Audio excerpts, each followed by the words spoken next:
as well. This forum is being videotaped, and a link to the video will be posted on the Neighborhood Council website, and Jorge is our videographer for today. Thank you very much, Jorge. This is a very important evening. The City Commission sets policy. They chart the course for the folks who work at City Hall to implement, and that policy may well affect the livability of this city for many decades to come. In fact,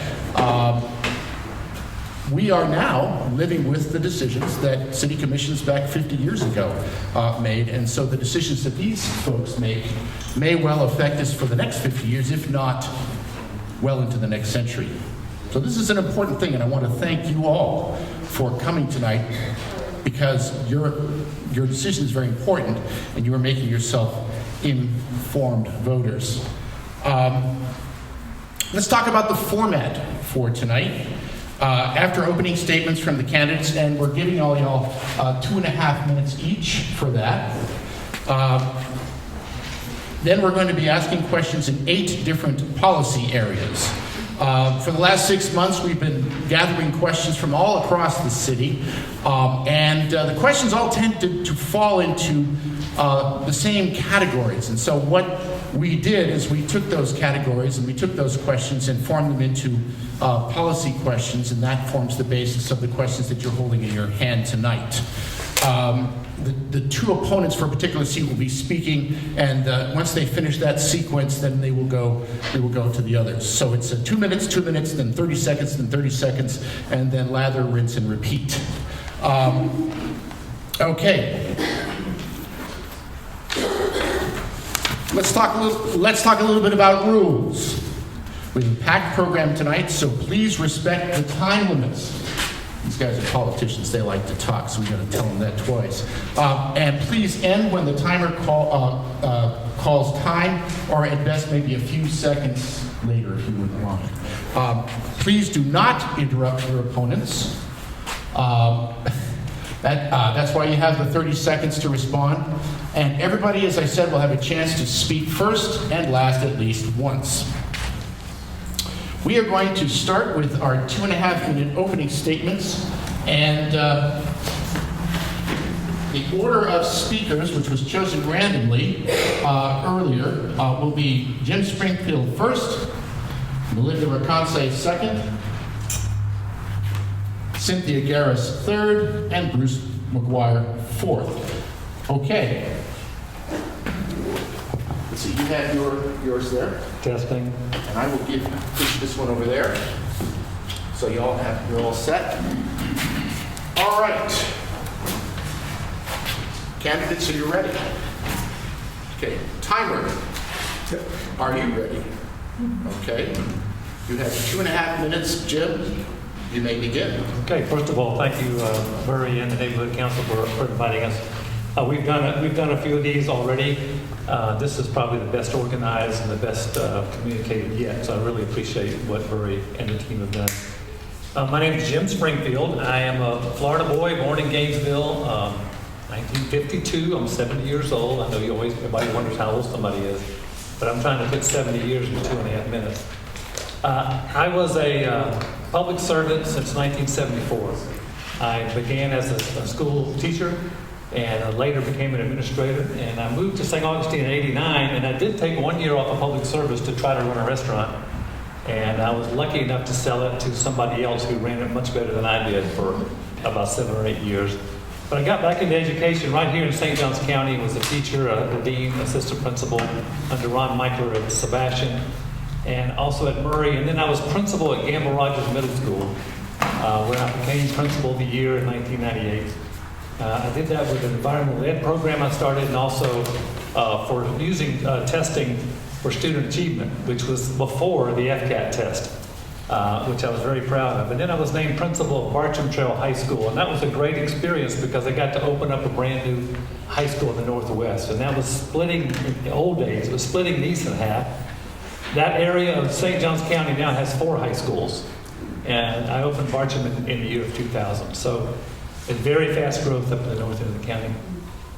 But in my leadership experience with the the school district. Once I moved out of Bartram, I became assistant superintendent for schools. I moved to the district office and began working straight with the cabinet members of the superintendent, and also working directly with school board members, preparing the board packets and reviewing them at times for the board members. So I have a lot of experience in governmental work, and I have a lot of experience in leadership in government, and I have a lot of experience with working with boards. And so I think I do know what the responsibilities are for the commission. They have some primary functions that they are to do, and they have some functions that they are not to do. And I'm well aware of that. I have been a musician. I'm a hiker, been doing the Appalachian Trail piece by piece, and I'm also an amateur videographer, so I have a lot of fun. Thank you. Just a second, let's reset the clock. You all set, timer? Yep. Okay, you may begin. Thank you. Melinda Rakoncay. I'm running for seat 5. I was raised in Aiken, South Carolina. I went off to college at Washington University in St. Louis, where I got my BFA in illustration and design. From there, I went on to be a Hallmark card artist in Kansas City, and then I became a freelance illustrator for Golden Books and other children's publications. In 1979, I married the Chicago artist Frank Rakoncay, moved up there for a year, and then we moved down here in 1980. Why St. Augustine? Well, for one thing, I love history, and no place has more history. I love small towns. I grew up in one. And we found a house that we bought in an afternoon. And it's the same house I still live in 42 years later. As professional artists, our game plan was to work at home, travel to sell Frank's work. But that all changed when the School for the Deaf and Blind wanted to buy our house and expand southward into Nelmar Terrace. It took me 2.5 years to fight that battle. That's where I learned all about residential zoning, the zoning board, city commission meetings, even went before Governor Graham and the cabinet up in Tallahassee. So the trial by fire, you might say. But from that, I want to say that my dad was an engineer. He taught me to be a problem solver, and anyone that's worked with me knows how thorough I am in my researching, gathering of data, and my knowledge of ordinances before I attack an issue. I'll be handling things that same way as your commissioner. I've taken all that experience and helped other neighborhoods, because it wasn't just my house, it was the neighborhoods here that I fell in love with. And protecting those neighborhoods is what is so important. And I'm running for city commission to keep from St. Augustine from just being a tourist attraction. It's important. It has a wonderful history, and I'm here to protect it. But our history comes from people living and working here. And I'm here to fight for the resident, stand up for our neighborhoods, and stand up for everything that made St. Augustine great and keep it from being just another tourist attraction. So I hope to be your voice. Okay, timer reset if you would. Are you ready, timer? Okay, Cynthia. Good afternoon. First of all, I want to give thank God for giving me the courage and the desire to run for seat 4. A childhood friend of mine, Pastor March, I seen her in the crowd, approached me about running for seat 4. I ran for this seat 20 years ago because there was no sidewalks in my neighborhood, and 20 years later, there still isn't any. I also am an educated woman of color. I have a bachelor's degree in marketing, and I have a master's degree in organizational management. I was born here in St. Augustine. I attend local schools here in St. Augustine. My family has always owned property in the city limits.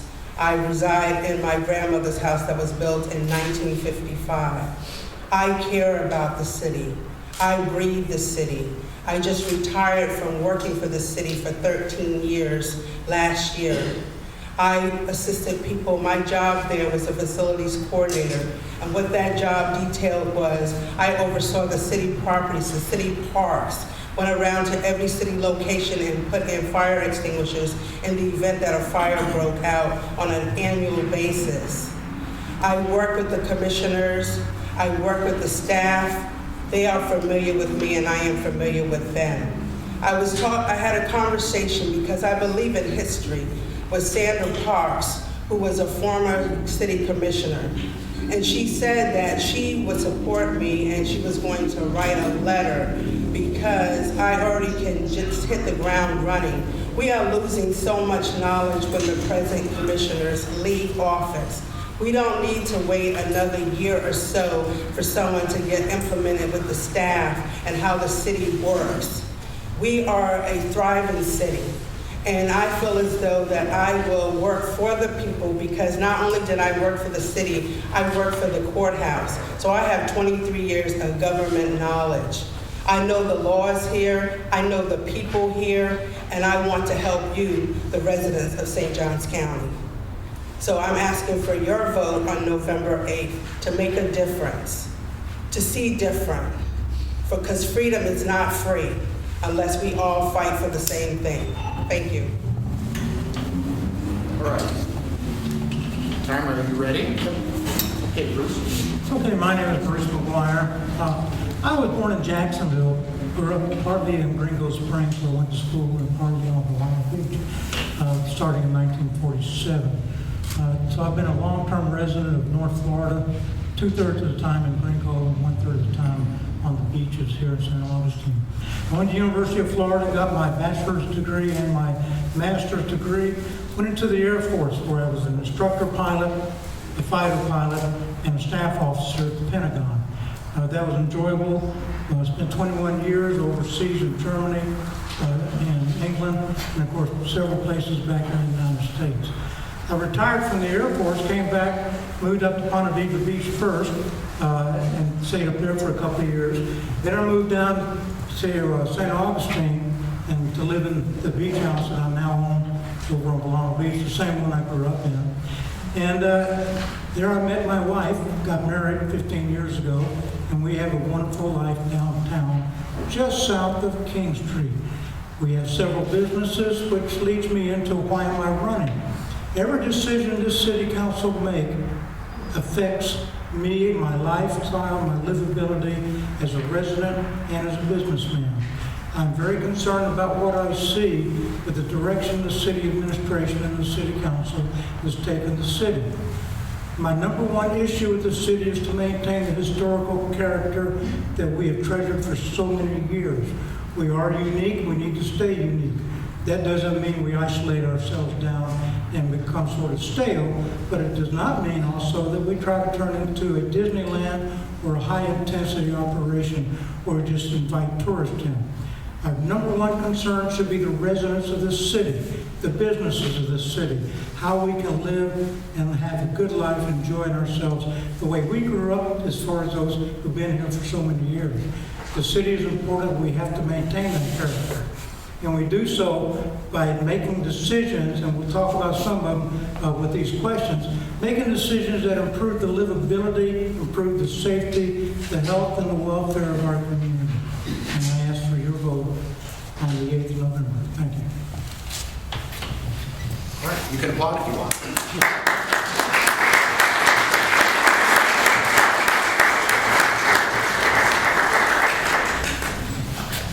Well, thank you very much, candidates. And we are now moving to the policy section of the debate. And that means that each candidate will have a 2-minute answer, followed by, as soon as both candidates for a particular seat have spoken, then each will also have a 30-second response. So right now we are going to pick who is going to be the first speaker, and I'll announce the sequence in just a moment. All right, the sequence of candidates will be, leadoff hitter will be Bruce Maguire, followed by Cynthia Garris, then Jim Springfield, and Melinda Rakoncay will be cleanup. All right, and the question is, what are your top 3 priorities as a commissioner? If you're elected, which one would you focus on first and why? All right, so Hang on a second. Let's make sure the timer's ready. Okay, timer, are you ready? Ready. Candidates, are you ready? Yes. Okay, you may begin, Bruce. Okay, thank you. The number one concern I have, of course, is the umbrella issue of the historic character of our city. We need to maintain that. But how do we do that? There are multiple issues that we have to focus on.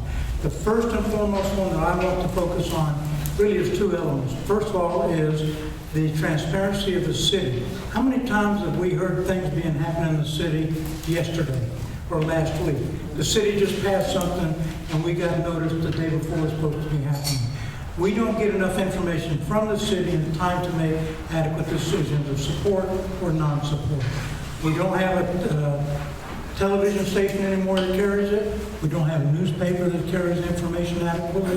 We don't have a radio station. Remember Al Brennan used to do a lot of that stuff. We don't have the ability to communicate from the administration down to the city and get adequate feedback. Therefore, we may be making decisions taking us away from that historical character. The second element is safety issue. And that to me means homeless issues. And we're going to talk about that later. But that's a critical issue that needs immediate action to be taken to prevent health and safety issues from rising. There's a midterm issue, and that's parking and traffic. That's something we can start again. It's been started now since 1905, so we need to continue it. But we need to get it resolved and focus on how to move forward quickly without numerous discussions on that. The third issue is a long-term issue, and that's flooding, a major issue that affects all of us. My family's businesses are affected dramatically by flooding. Our houses downtown south of King Street are affected with 24 inches of water flooding. It's a big issue. We need to address it.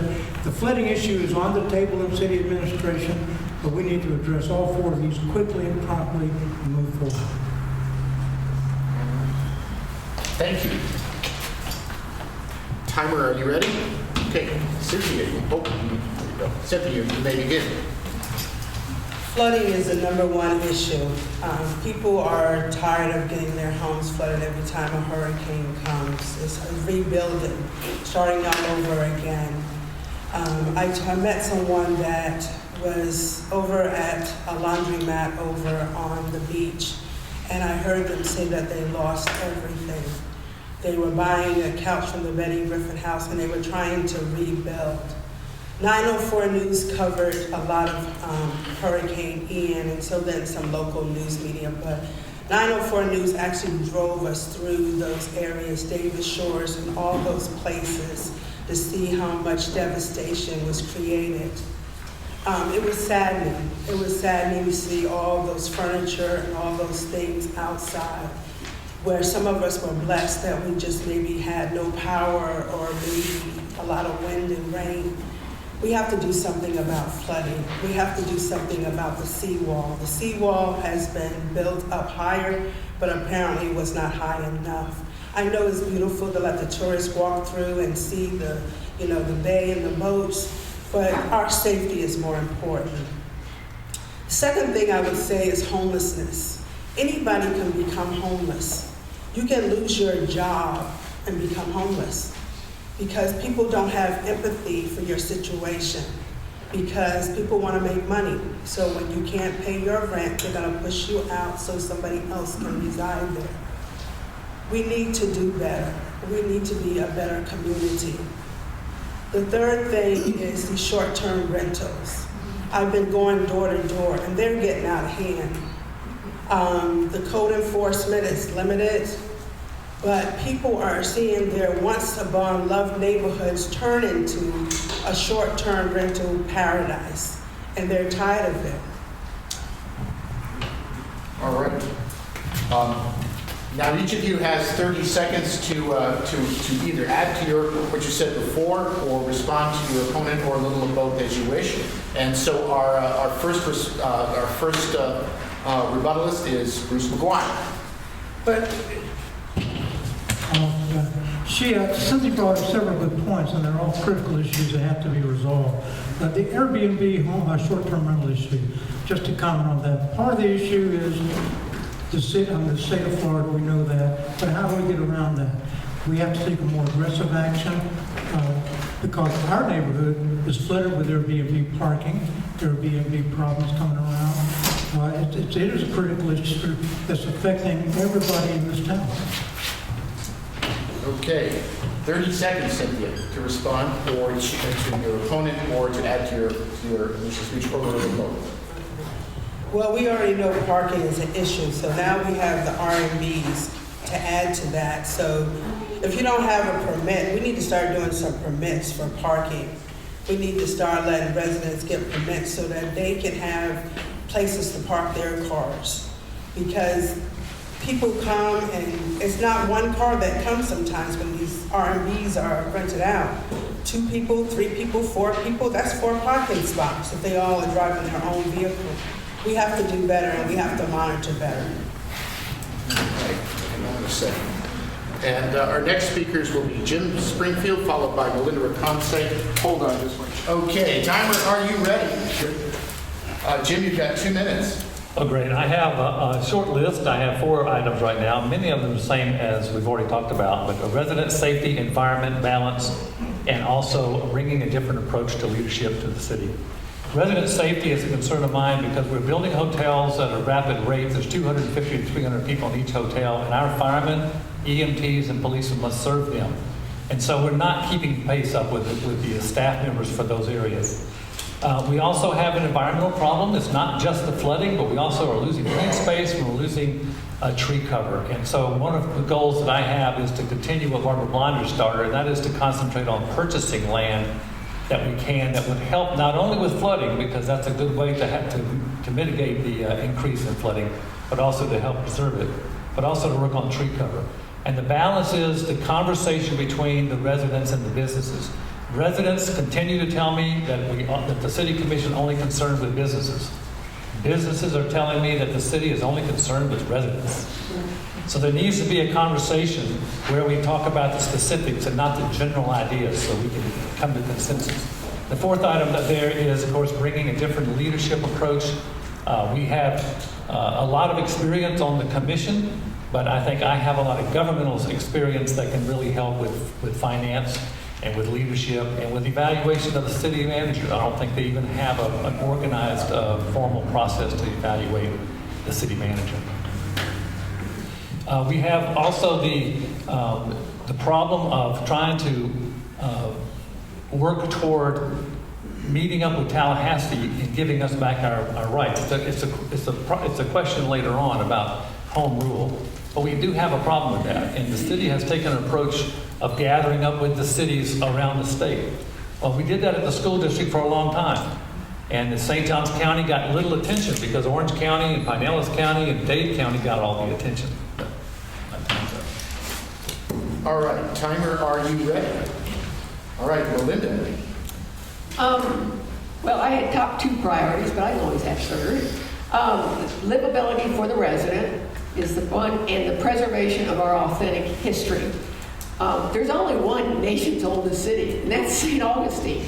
And I think we did a great job leading up to the 450th as far as bringing attention to all our rich history, from the Spanish conquistadors to the Gilded Age, all the way up to the Civil Rights Movement. But since then, we're going downhill. It's turning into a foodie town. We're no longer focusing on the authentic history we have here. And I think it's important to remember our history of 450 years was created by people who lived and worked here. It wasn't created by being a college town, or it wasn't created by being a tourist attraction. That's not what our history is famous for. So I think it's time, and we owe it to future generations. I mean, I see for the 500th, the 600th, that our history is here for future generations to come and enjoy and not be covered up with a bunch of fake history. As far as the 3rd thing, and that is better communication between the city and the resident they serve, and also between the resident and the city that serves them. I've gotten to know and work with a lot of staff. They've got families, they're people just like you, so it's better communication. We've got a lot of programs out there, and in going door to door, I realize a lot of people don't understand or don't even know what the city's doing. So the city needs to step up and communicate and work better with the residents they serve. And that's one of my priorities. I hear everybody is concerned about how much this is changing. It's time for we, the residents, to stand up and take St. Augustine back. And I plan to help me do that.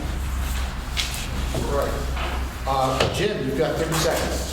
Well, I got stopped in the middle of my own sentence, so I'll continue. One of the things we did at the school district when we were ignored by the state legislature was that we hired our own lobbyist. And that lobbyist was hired in 2011 after the visioning process that happened in 2010. And they continue to have that lobbyist. And it's not somebody who is a pushy lobbyist. It's somebody who knows the legislators and the senators. They know how they work. And we were able to then start to be able to write some proposed legislation, and that would be taken to a legislator who could sponsor that bill. That's something that we drastically need in the city to help us get back our home rule. Well, I will say the city has used lobbyists, so that's nothing new. And you've been involved with the city, you would know that. I also want to say I do agree with Jim's assessment of more green space in our tree canopy. That's a very important thing downtown. I was really upset, and a bunch of us called when the Episcopal Church cleared their parking lot of trees downtown, which is an important thing. Fortunately, the city stopped them. Thank you, candidates.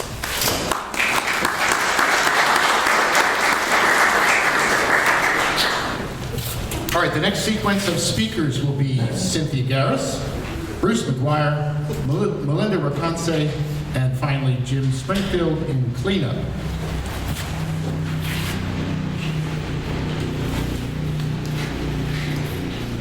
And the question is in the subject of mobility.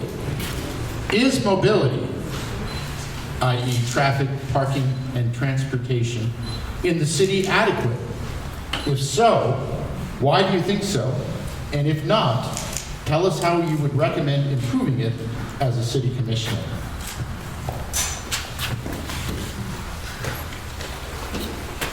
Okay, just a moment. Timer, are you ready? Cynthia, are you ready? You may begin. Mobility. One thing about our beautiful city, people are going to come here. The tourists are going to come here, and that means there's going to be more vehicles on our roads, especially going downtown. It's almost close to impossible unless we have an outside barrier for them to park at, and I know there's a lot of talk of a parking garage being built on the Browdy lot, so that ranging anywhere from 500 cars. The only thing that probably could really change the city structure as far as less cars is a bus. We see when we have these events that the city gives and we have a free shuttle that people are parking on the outskirts and coming in, and that prevents a lot of vehicles from coming downtown. If we don't offer something like that on a regular basis, we're gonna always have the same issue. There is a need for public transportation of some sort because we are growing as a city. People are finding out the secret of St. Augustine and they are moving here, and that means cars are going to be moving here. People are traveling here from out of town to work jobs here because they can't find jobs where they live. So there's always going to be vehicles on the road. It's how we come up with a cohesive plan to deal with that. We have the parking garage. The parking garage works well, but we have to really be mindful of how we utilize going forward with parking and mobility. Okay, 2 minutes now. Bruce, timer, are you ready? Bruce, you may begin. Yeah, mobility is a big issue. Mobility in Passac is quite complex. Is it tourist mobility or local mobility? We all know that locals don't really travel very much in the city because of the tourist concentration. We also know that the trailer trains and the trolley cars and the horse carriages create a lot of congestion inside the city. We don't have a good shuttle system. The city's not really aligned for that. One of the biggest issues we have to recognize, though, is are we looking at mobility for tourists or are we looking for mobility for the local people? I know a lot of people come across the bridge lines, won't stop, prefer not to even go through the city because it's so complex. But we have to look at the ways we can preserve that. And the biggest issue is to keep a parking garage concept designed for tourists. The Browdy property with 500 cars is not a parking garage for local people, it's a parking garage for tourists. But we still have to have something downtown. We need to focus on parking for people to come eat, to shop, for staff to come work, employees to come to work. And if you want to just get around and walk around. So parking is a major issue, and we can't resolve parking and traffic separately, we have to do it together. One of the biggest issues about mobility that I think there's a failure for the city to address is that they want to close off some streets, change some streets. I was on the state city council, council about 7 years ago. We talked about transportation in 2030. One thing I learned was when you close a street, you do not solve parking or transportation. You shift it to the street next door. You can't solve problems by closing. You have to figure out a way to address it better than that. Shuttles are good, but we need to get it all together at one time. All right. Cynthia, you have 30 seconds to respond. Okay. Sometimes changing streets does work because I know out west they've changed Duval and they changed St. John Street to one way. And that has created a lot less congestion because those streets are narrow and those streets cannot provide parking. So the traffic flows through those streets. So in some circumstances, it does work. However, changing the main street, I remember when they closed West King Street, it was just going one way for us to go to work. And that was an absolute nightmare. So we have to be very persistent on what we decide to do. All right, Bruce, you have 30 seconds to respond. Okay, I'll give you one example. They want to change King Street and reduce its capability of bringing cars into town. The Model Land Company is right next door. Do you really think that those people are going to skirt around the Model Land Company to come in on San Marco? They're going to go right through the middle of the Model Land Company to get where they want. It does create problems. All right. Melinda Rakoncay is the first speaker for seat 5. Okay, I got involved with mobility all the way back in 2016 when the consultant from Orlando was up here trying to tell us what to do, and it was turning into a mess. I had just become president of the council, so I went to city manager, and I said, things work much better when we do everything from grassroots up instead of from top down. The people that live here have gotten to deal with this traffic, have a lot of good ideas. I'm sure they think about it when they're sitting in traffic. So the neighborhood council sponsored a whole bunch of different area workshops. We took tons of notes, and then fortunately, an international facilitator was attending those, and he volunteered his time. And with working with the city, we ended up setting up the mobility department here in St. Augustine, as opposed to having it run by an expensive consultant out in Orlando. Reuben Franklin became the head of that, and the concept of, well, the first thing we did is we just went out in the neighborhoods and started solving the easy stuff. We found out that in a lot of cases, repairing sidewalks, painting yellow curbing where people needed to solve some problems. And then we went to the bigger plan, which is now part of the comprehensive plan, that is periphery parking and eventually a shuttle system that comes in on all the arms, one that comes in on King Street, one that comes down San Marco, and one that comes in Anastasia Boulevard. They all meet in downtown, which means the resident can take advantage of that. The key to making it work, though, is that the shuttle have its own lane so that it runs on time and a schedule so that the resident knows when to pick it up. But there is a plan. It has been put into the comp plan. Okay, Jim, you have 2 minutes. Thank you. I agree with Melinda. The garage plan, the mobility plan, is one that will work in concept if there's dedicated lanes, which means we've got to go back and revisit the plan for San Marco that they tried a few years ago, and that was to close the parking on there so there could be a lane. The King Street redo that's coming up is probably the first street that we're going to attempt to do something like that. Is going to be a really good test. Now that we've got control over King Street from US 1 to the river, we'll be able to try to make transportation a lot easier. I just bought an electric bike, and I'm very interested in us trying to do some bike lanes so that it's bikeable in this city. A lot of people bike, and it's dangerous. A lot more would bike and help reduce cars if we could get some good bike paths.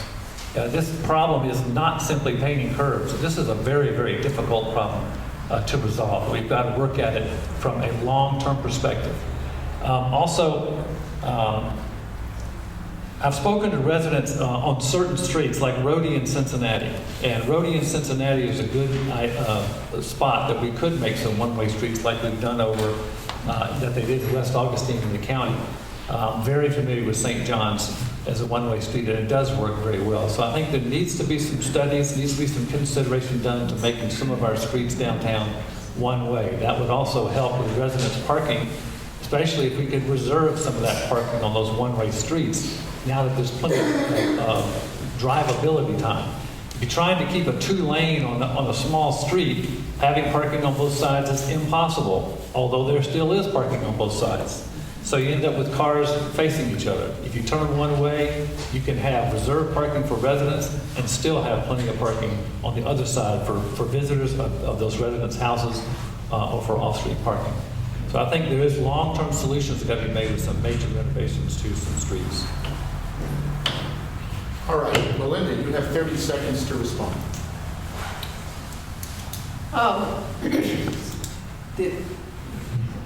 Let's see, where's my timer? Okay. I would say yes. I think the other thing that a lot of people don't understand is we have a lot of parking lots downtown and a lot of parking inventory. I think the problem is a lot of people are looking for free parking, driving around. And that's where we get in trouble with parking in the neighborhoods. There's probably going to need to be more neighborhoods buy into the residential parking plan, and until we dry up and force people into the garages. Jim, you've got 30 seconds to respond. I don't want to respond. I don't disagree with her. I would really like to work with Flagler College in trying to get another garage built for them, have them pay for a garage way outside the city. They do have property all over outside the city. They are now shuttling in students from the hotel on the old Trip Hotel, because they are in the process of purchasing that as a dorm. And so they know how to transport students on a regular basis. So I would work with Flagler College to try to get them to build a garage and shuttle in a lot of those students and get them off the street. Thank you, candidates.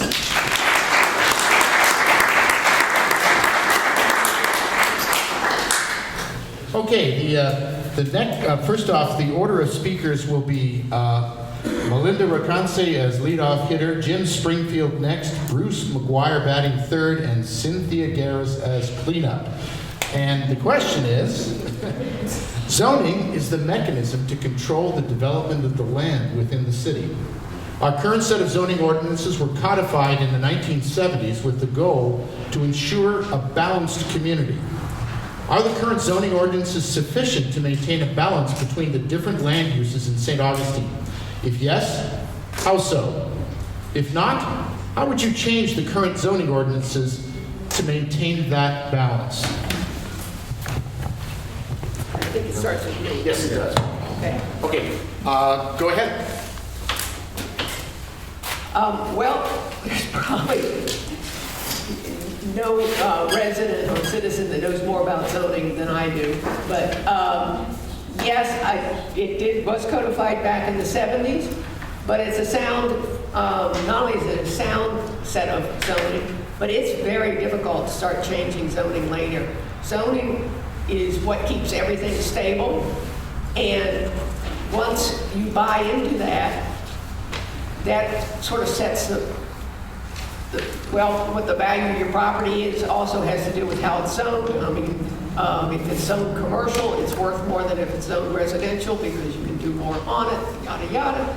So if you start trying to rezone everything, you really end up into a lot of property right problems because it's like, well, yeah, I've owned this property 42 years. This is what it was zoned for. This is what I bought it for. So I don't know how you start really changing all that around. Plus you've got, in the 80s, the state required the comprehensive plan be underneath to stabilize zoning even more. The stability of zoning is what gives it the credibility, because a businessman or a property owner, a resident, we've got all kinds of full array of kind of residential zoning you can buy as well as commercial zoning you can buy. And it's very important to know before you buy a piece of property what the allowed uses are as well as setbacks and things like that. Can you go down and ask for a zoning change? Sure. Is the city likely to give it to you? Not likely. I've been here for 42 years and we have not, fortunately, changed zoning. The PUD's been used a lot and misused, but zoning stayed stable, and it's very important that it stays stable because those are the rules of the game that everyone plays on. When you start changing rules midway, you end up confused. All right. Jim Springfield, 2 minutes. Well, Melinda just gave me a great introduction because I agree totally with what she said. It's property rights. Once you buy a piece of property, you have the right to request a zoning change, which doesn't happen very often, but not the city changing it on you. So it'd be almost impossible to do it unless the city owns the property. But I do think there's some things we could do to improve what's happening, and that is there is some talk about relaxing some of the zoning ordinances in some of the single families so that we can allow affordable housing in some as a second home. That's going to be a huge debate, and I'm sure it's going to come up. We also need to make sure that PCB follows the ordinances when they approve any variances. We have a lot of variances that have been approved in the past that most people just shake their head and wonder how did that happen. And the PCB has a reputation of not following the ordinances at times because they're not familiar with them. So I think making sure that they do that, and also working with code enforcement, which is another question later on, to make sure that some of the zoning things are enforced, particularly the short-term rentals. We have a lot of short-term rentals that are not registered, and we need to make sure that the code enforcement is involved with that exclusively. So we just need to review and provide some flexibility to zoning, possibly, as a way to help with affordable housing, and we need to make sure that the PCB has members on it who understand the ordinances or at least have regular orientations to ordinances, particularly when an item comes up. Fullerwood neighborhood just went through an issue, and some of the residents were having to educate the PCB members. They have a lot of expertise on the PCB, but not necessarily in ordinances. And I think that's something that we can improve with the appointments. We have poor residents volunteering for some of these boards, and we need to advertise what they do. We need to do a better job recruiting people to sit on some of these boards. Thank you. All right. Melinda, you have 30 seconds to respond. Nothing really to rebut there. I just want to add that one thing about these citizen boards are voluntary and unpaid. Also, there is a list of requirements.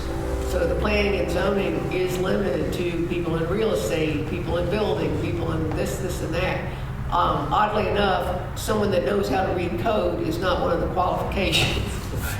So, I think, that's the simple thing of that. Is just the more that they're just simply enforced, I think the less trying to change them. Okay, Jim, 30 seconds. I'll go back to the previous question, and we've lost our rights with the state. Melinda either wasn't listening or didn't understand. I know that the city's had a lobbyist before, but it's been a lobbyist who has multiple cities, and we usually take the short end being a small city. We still need a lobbyist to get state rights back here so we can decide on some of these issues in zoning.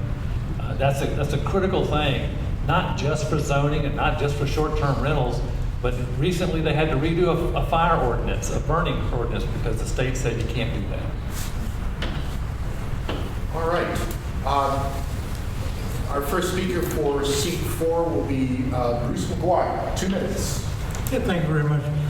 Zoning, it talks about, the question was mechanism to control development. Why is that so? The real issue of zoning was established to ensure values of properties were kept, legal issues were kept, the livability of a community, the character of the neighborhoods. That's the real value of zoning issues. Do we need to change our zoning and recodify? I don't think that's the real question. We do change some of the requirements in zoning on a regular basis. It comes up for the city. So it's not a wholehearted change in codification of zoning. To me, the real issue is, do we manipulate zoning at the city level to provide or not approve or whatever it is to the preferences of the people who make the decisions? And that's where I have my biggest concerns. We should follow a very rigid standard when we apply zoning, knowing that if I make a decision on a zoning issue, it's not going to affect just you, it's going to affect the rights of the other people around you. Is that fair to them? So the way we apply, the way we use zoning to meet the ends is the most critical effort to be involved with. I agree with Melinda. She very eloquently made the comment. So you can't just go around changing zoning just because you think it's 50 years old. That's not going to work. You will get into issues that will destroy your community, destroy the people, and the neighborhood. Okay. Cynthia, you have 2 minutes. Thank you. Zoning is a tricky thing in our community. I had went to a Lincolnville CRA meeting yesterday, and they were talking about the structure of why it's historic, and they have changed Lincolnville so much, the character of Lincolnville. I know that there's a lot of flooding in Lincolnville, so a lot of people are building upward, but those houses don't even have, they're not even in uniform anymore. Most of the houses back in time, they used to be, because my in-laws lived there in Lincolnville forever, they're like huge monster houses, and they're just, one time they had specifications that you couldn't build a certain height and it had to fit in with the neighborhood. Apparently somewhere down the line, the zoning requirements changed drastically. I go for walks with my dog, and I see over in my neighborhood, because I live off of South Whitney, there was little tree lots, and they have been mowed down, and not one house, but 2 houses have been placed on those lots that you can open the window, and I could open my window and I can hand you a cup of sugar because they're so close together. So somehow down the line, and they build these things and then they ask for forgiveness, just like this wall that I heard about over there in Hillbrook, that this person built a wall for his property and is changing the marsh and so forth. You know, people are doing what they want to do, and then they come later and ask for forgiveness. They build a solar house around the corner from me, and it has to be a certain amount of feet to get around it, and then they put a public hearing to see if anybody wanted to complain about it, but they didn't go door to door and let us residents know anything about it. So zoning has changed drastically, and we need to get a handle on that before it gets out of hand. Bruce, you have 30 seconds. Okay, let me bring up one issue then, and that's the PUD. Everybody has an opinion on PUD. The reality of PUD really is a bane to the neighborhood. It's a benefit to the developer who wants to develop a piece of property because they can coerce, manipulate, or whatever to achieve what they want. PUDs can destroy neighborhoods. We need to adjust and correct that element of the zoning problem so it doesn't do that. Okay, Cynthia, you have 30 seconds to respond. Whatever it takes, we need to do. We need to take our city back. We need to take our neighborhoods back. We need to know what's going on. And I know a lot of people think of it as snitching by calling and reporting things before they happen. You can't take a house down once it's built. When you see something's going on and it doesn't look right, you need to call code enforcement and have people come out and see what's going on. Because once it's built, it's close to impossible to have it removed. So we need to be mindful. We need to be watchkeepers of our neighborhood. All right, thank you, candidates. right, the sequence for the next topic is Jim Springfield as leadoff hitter, Melinda Rakoncay in second, Cynthia Garris in third, and Bruce Maguire as cleanup. And the question, this is speaking of which, we're now talking about code enforcement. The question is, currently, the enforcement of short-term rentals, noise ordinances, and unpermitted improvements, etc., is reactive rather than proactive. In other words, residents have to make a complaint to get action from the city, effectively requiring residents to, quote, tell on their neighbors, unquote.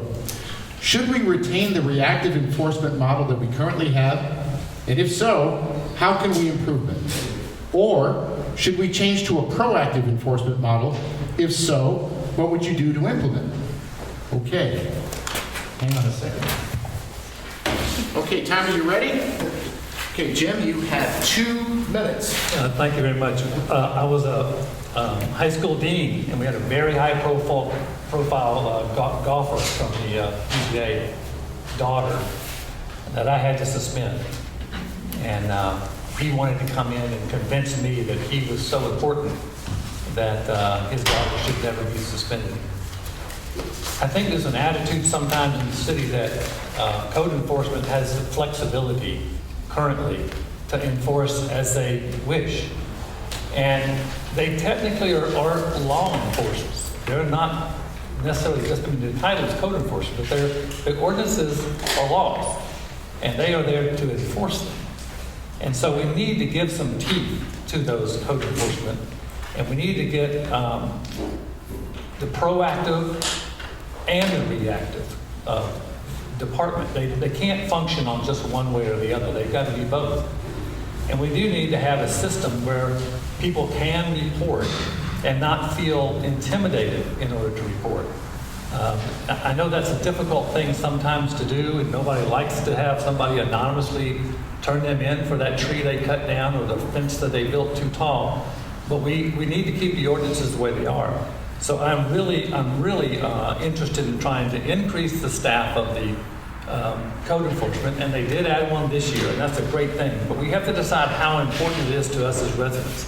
If we want them to enforce, we're going to have to spend the dollars in order for that to happen. They're finally going to go to 7 days a week, so they have somebody that can be on call for 7 days a week.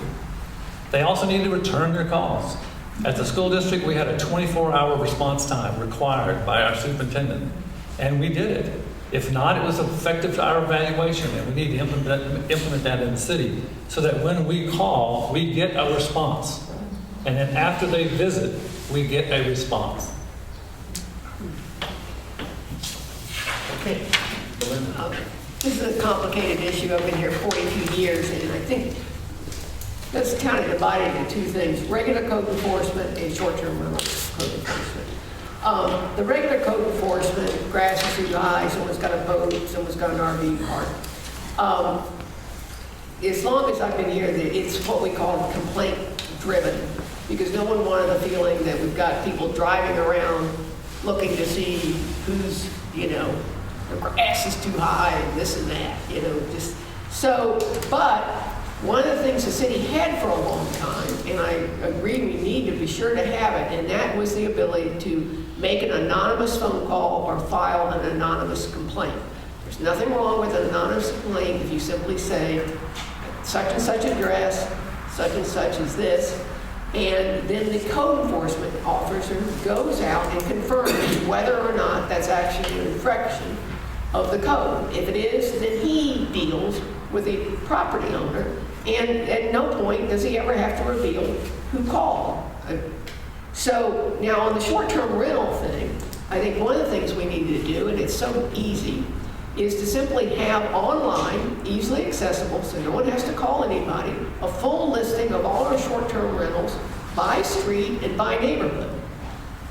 Right now, it's ridiculous. I called down and asked for the list so that when I was going door to door, I knew where they were. It's formatted, so it's like 1 to 999. So the streets jump around. So anyway, if I'm commissioner, they will get my updated free list. But you ought to be able to just go online, check an address, find out if it's registered, and also with that, the date it was registered and inspected, and then another column with a phone number of who the manager is that you can contact a problem, so that at 10 o'clock at night or 11 o'clock at night. All right, Jim, you have 30 seconds. I think if we do encourage the code enforcement to be reactive, there's no need to tell who the anonymous complaint is, that there is even a complaint. If I have my boat in the driveway and it's not supposed to be there, and I get a complaint from someone, and and code enforcement comes and they said, you've got a boat in your driveway, you need to get rid of it, he doesn't need or she doesn't need to even say that there was a complaint. Again, I'll go back to how much do residents really want this code enforcement. I think that laws need to be enforced, ordinances need to be enforced. I don't think there's a problem with people driving around on a regular route like the police. Melinda, you have 30 seconds. Well, I think follow up just on the code on short-term rental. I think the first thing we need to do is enforce the codes we got put on the books. Back in 2019, I sat on the short-term rental committee and made recommendations. The ordinances got passed. So first thing we need to do is enforce what we have. After we've done that, I'm sure we're going to find loopholes that need to be fixed as well. So pursue that. All right. Okay, now to seat 4, Cynthia Garris. You've got 2 minutes. Code enforcement. Like I said, I've been with the city for 13 years, and code enforcement used to have 2 people in it, and that was Noah and Curtis.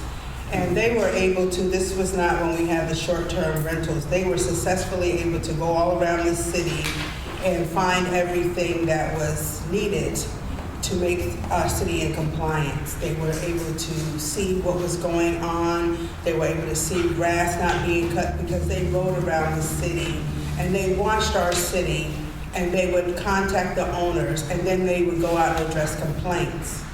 Now that there's double staff and we have the short-term rental issue, they're saying that they need more staff.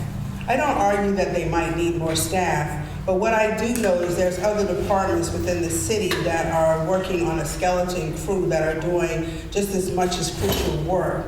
So when you just start saying that we just need to put staff out there for short-term rentals, it concerns me that we tried to, in the facilities department, get another carpenter. We had one mechanic forever, and then we had one person that was a plumber. And this is for all our city properties.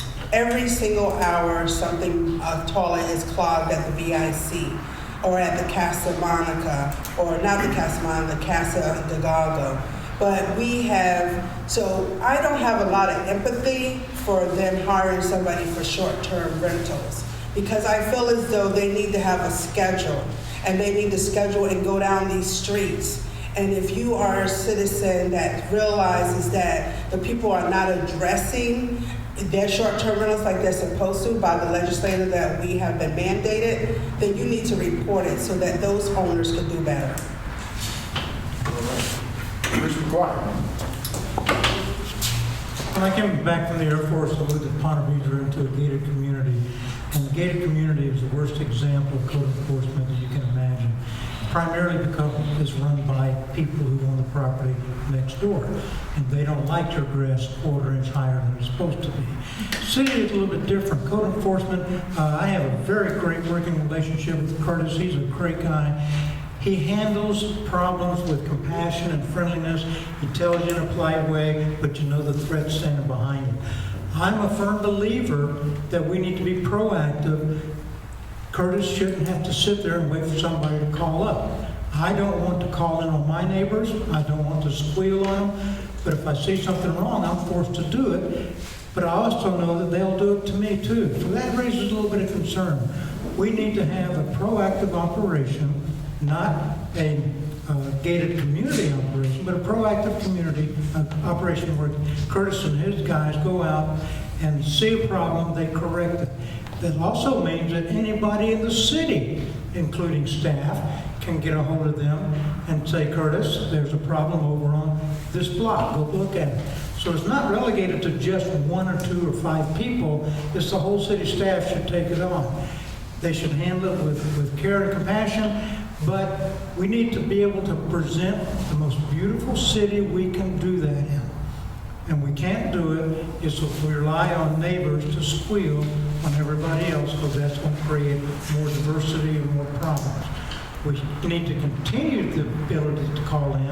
I do agree, make it anonymous, don't have to register anything. But we really need a more proactive operation to clean up the city and make it beautiful. All right. Cynthia, you've got 30 seconds to respond. Well, I know the answer to code enforcement. All we got to do is hire BJ Coletti, because she go around everybody's property and see what's wrong, and she go down to City Hall and report it. So we just need to put her on staff, and she will make sure everything in our city works completely correctly. Okay? So again, Curtis and Noah were able to maintain code enforcement, so they do an excellent job. Noah retired. But we just have to show them and give them the tools that they need to check the neighborhoods. Thank you. All right. Bruce, you've got 30 seconds. Thank you very much. I mentioned making the city beautiful, everything, but the other reason too, a lot of people overlook. Code enforcement encourages safety. It encourages health issues. It encourages environmental issues, not just pimping your neighbor because the grass is too high. We need a proactive code enforcement that ensures that we have the most livable, high-quality city in the country. All right. Thank you, candidates.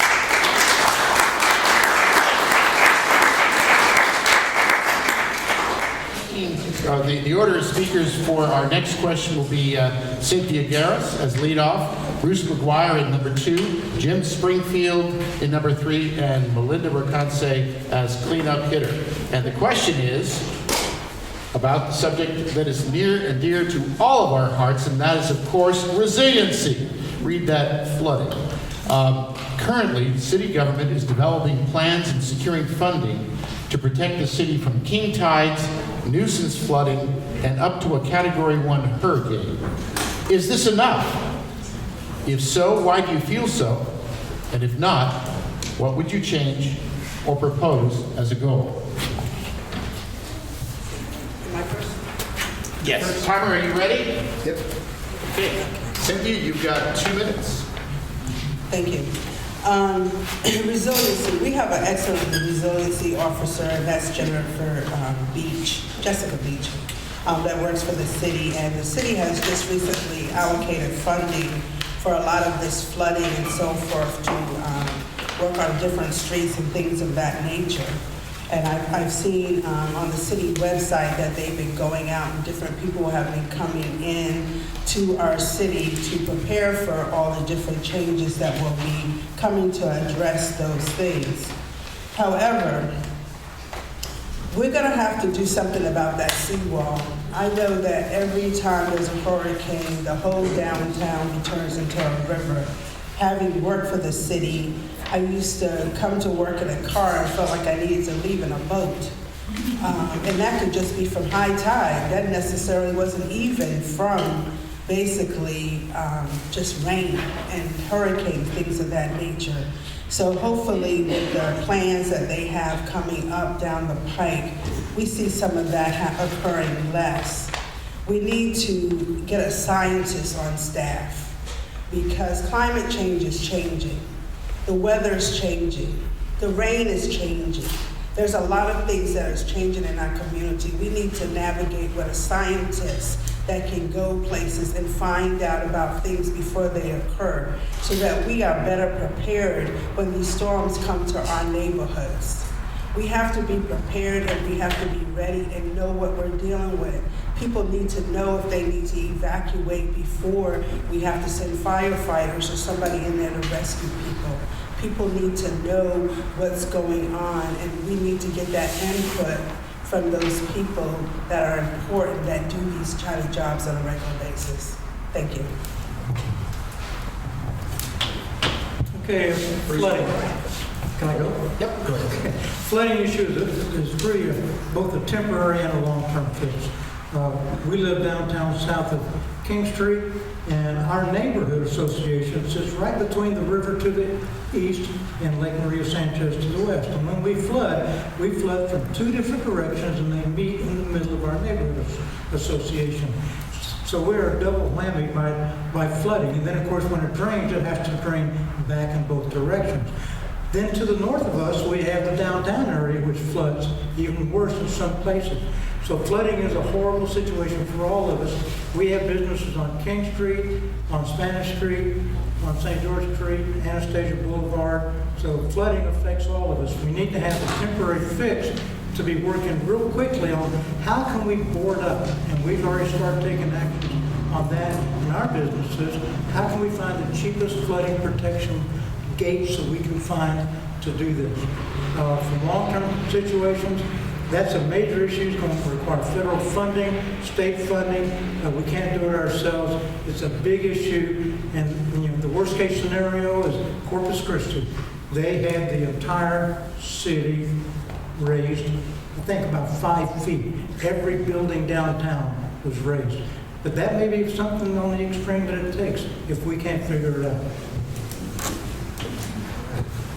Cynthia, you've got 30 seconds. Hold on just a second. And you may go. Okay, that sounds interesting to rise the city up. However, that is, some people can't even get their homes lifted up, so it'd be interesting to see the business get rised up. And also putting gates and things of that nature. It's going to be the same thing like with the person that built the wall and nobody else has, when the water's just going to go to their property versus your property. So we have to do something together as a unit to fix those kind of things.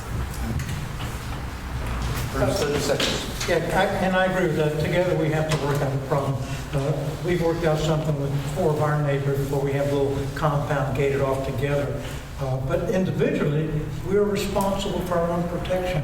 I can't rely on my neighbor to protect my property. We all have to attack this individually and collectively, and the city has to help provide some guidance and direction, although they really can't afford any funding on the temporary issue. Okay. Now we go to seat 5, and our lead off hitter is Jim Springfield. 2 minutes. In just a moment. All right. The answer to the question is no. The question was, is what we're doing now enough? And of course, we have the $50 million and we have a great plan, but we don't have the money to do it. And so there needs to be a constant push to staff to look for grants and to bring in outside money from the federal government, as Bruce mentioned, and also from the state, to try to help fund the rest of the plan. There are a lot of things that we can do right now. We can look at, John Valdez had started this, and look at some of the building codes so that new construction would need to be built off the ground and not on a concrete slab.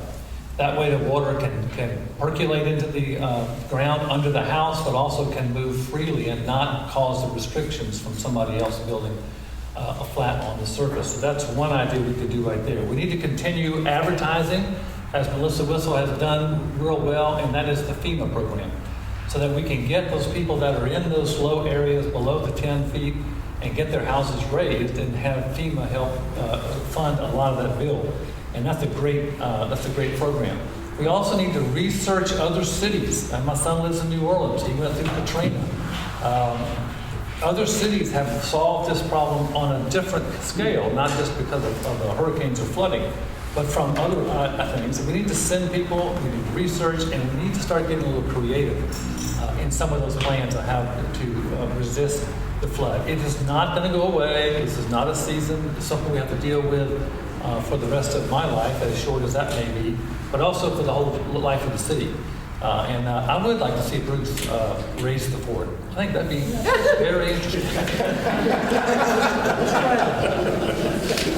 All right, Melinda, you have 2 minutes. Yes. Well, I think, first of all, we're lucky enough to have Jessica Beach come in, and we've actually got someone in charge of resiliency. Jessica's young, forward-looking, some of the newest stuff on it. Also, for anyone that's interested, this is the Public Works on all the flood and resiliency things slated for 2023 through 2027. So the city has not been asleep at the wheel. It's just that these are things that take a long term, and as Jim says, a lot of money. We've done a remarkable job getting a lot of grant money for this, and I think the biggest thing was this new Army Corps of Engineers back-based study that's coming in soon. That took a lot of work on a federal level to get, so that's going to be exciting. I think on a practical level, on just the short-term meter thing, one of the big problems I hear online is the flooding. We know there are certain streets that flood all the time. And one of the biggest problems is the people that drive through in these big trucks and cause wakes. Now, if the city could have some kind of way of positioning barricades at certain corners, we know where those are, and if the city can't get out in time, work with the neighborhood association. I'm sure there's volunteers in the neighborhood that would be willing, and with guidance of the city of when they go up and when they have to come down and how they're placed, but could move in and get these barricades up, and obviously in such a way that there's a detour. But, and the other thing I'd like to see is propose a finable ordinance of anyone that is caught driving through and creating a wake will get fined. And I mean $100, $200, $300, and you might be liable for any damage done to that house. And advertise ahead of time big that in this city, you're going to get fined. Okay. Jim, 30 seconds. Another thing we have to do is audit the $50 million that we have right now. Recently, a kayak launch was supposed to be built a couple years ago. It was supposed to be built in Lincolnville, but the funds were diverted. Now, they diverted for good cause, but they didn't bring the money back. It took the public coming down and complaining about that to get that kayak launch refunded. And you've got to pay attention to those things. So as a city commissioner, we need to make sure we see audits of the $50 million, how it's spent, to make sure they're following the plan and not finding a way to divert that money to other things.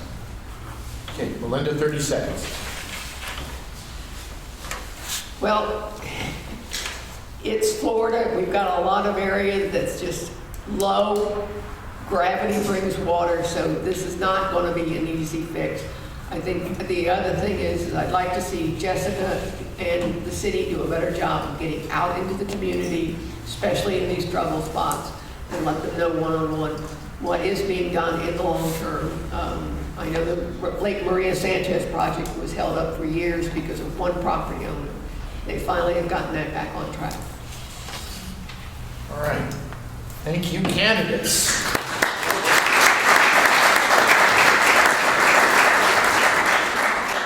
Okay, the sequence for the next question will be Jim Springfield at leadoff hitter, Melinda Rakoncay in the 2 position, Bruce Maguire at 3, and Cynthia Garris as cleanup. Oops. And the question is about the subject of homelessness. Do you feel that the current city ordinances are adequate to deal with the homeless situation in St. Augustine? If so, why do you believe this? And if not, what can the city do to improve the situation? And Jim Springfield, you have 2 minutes. Great, thank you very much. Very quick, the answer is no.